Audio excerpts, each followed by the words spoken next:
focused. Focus. Stay focused. Focus. Focus. Focus. Focus. Stay focused. Hello, Believe Nation. My name is Evan Carmichael. My one word is believe, and I believe that entrepreneurs are going to solve all of the world's major problems. So to help you on your journey today, we're going to talk about how you can be focused. And as always, as you're watching, if you hear something that really resonates with you, please leave it down in the comments below and put quotes around it so other people can be inspired. And when you write it down, it's much more likely to stick with yourself as well. Enjoy.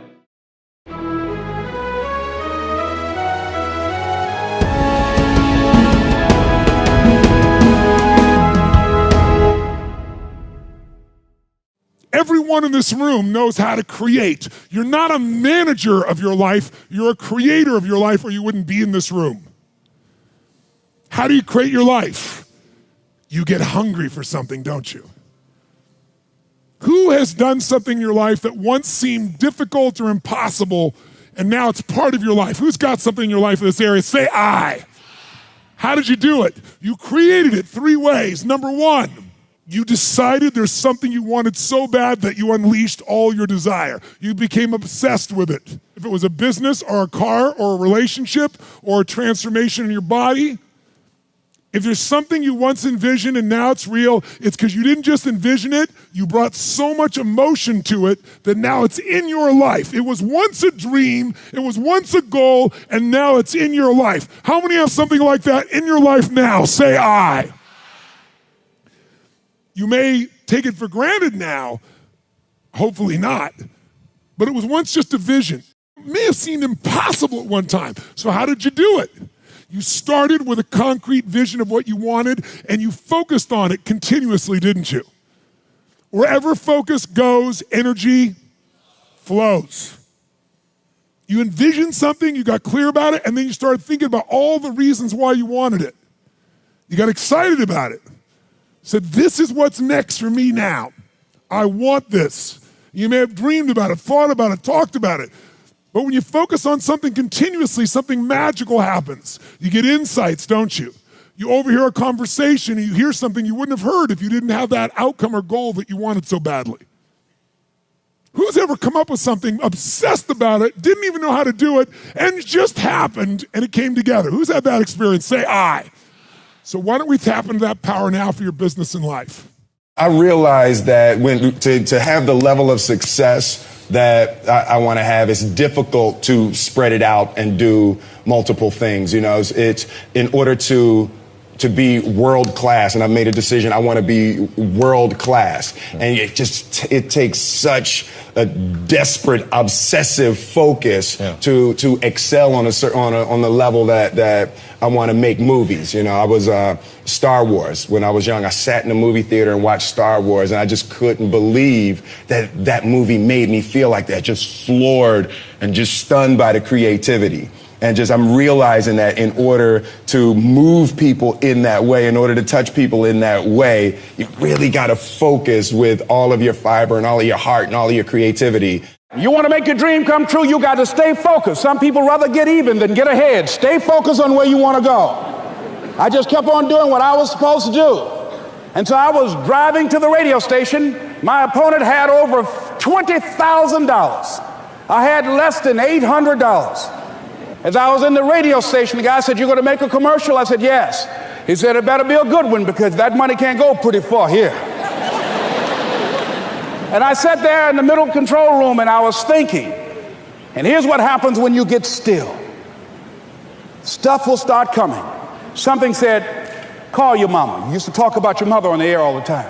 Ask her to say a few words for you. That'll be a different kind of political spot. So I called my mama. And I had a gospel record playing in the background.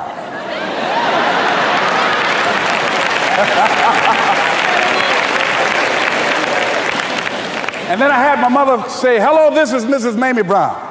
When I raised my sons, I raised them to be good children. When they got out of hand, I beat their behind and made them go right. Please vote for my son. He's a good boy."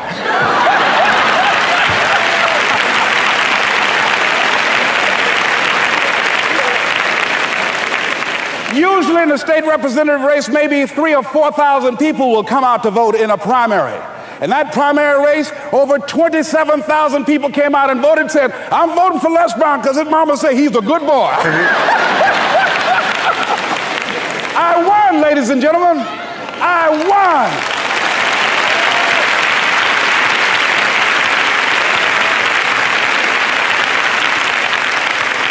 So you've got to be willing to stay focused, to be creative, to be relentless, because things are going to happen to you when you're working on your dream. What kinds of business ideas have you said no to? I'm saying no to a lot of ideas because as a CEO, I have to say no to opportunities. Because if I say yes, I probably get 5,000 opportunities every day. But whether yes or no, everything based on the mission that will helping doing business easier. If it's on that, we will consider. If somebody coming and saying, we will, have this deal, will make a lot of money, I'm not interested. It's easy to discard, say, 10 terrible ideas and go after the one good idea. But when you start to get a little bit of momentum, you can drown yourself in good opportunities that aren't great opportunities. And if you scatter your focus, you try to do 17 different product lines, you can kill your business really easily, particularly when you have a small team. So I think asking yourself repeatedly, what is the one project, the one initiative, the one campaign that, if successful, will render the rest of these things either unnecessary or much, much easier? What is that one step?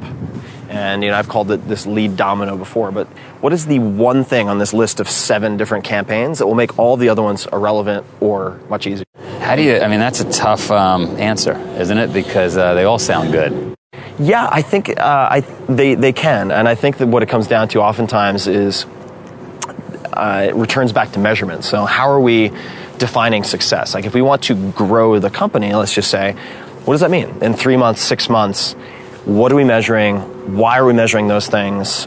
And what is a sort of a comfort goal? Meaning like, okay, we think we can easily hit this number. What is a stretch and what is like, hallelujah, we threaded the needle. And then come up with a really concrete number to tackle. And once you have that number, then you can look at those 5 and say, all right, which of those are going to serve us right now? And I'm dealing with that increasingly so because I have all these different branches of content and activities and angel investing and so on. It's very easy for me to get scattered. It's never been easier. So I have to continually ask that type of question. What's your main focus now? If you had to boil it down to one? My main focus right now is building my podcast, Tim Ferriss Show, up to a point where it's consistently in the top 10 to 15 on iTunes so that I can establish a presence and name recognition in Hollywood and entertainment, which I can leverage then for the TV show and film projects that I'll be expanding into in the next 3 to 9 months.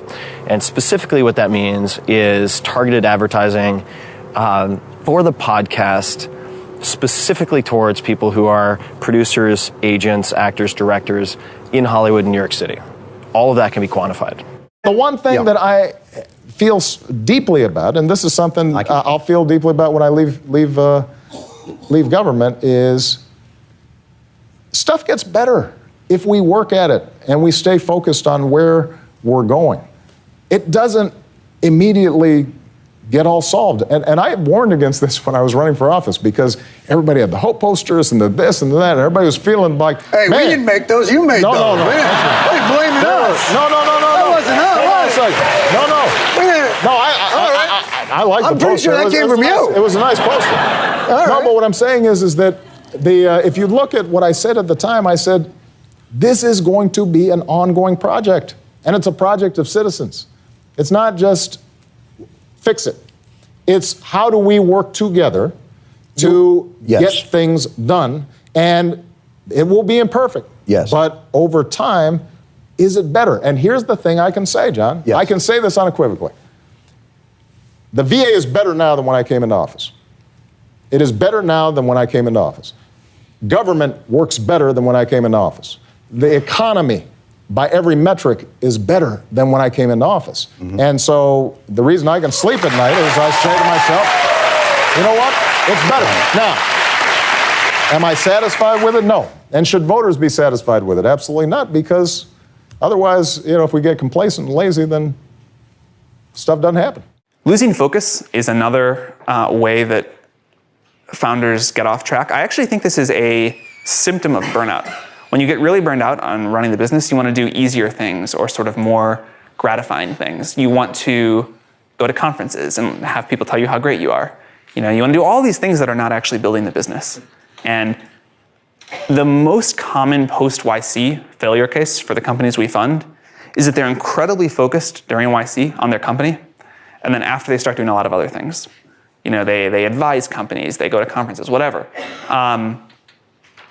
Focus is what made you successful in the first place. There are a lot of reasons people lose focus, but fight against that really, really hard.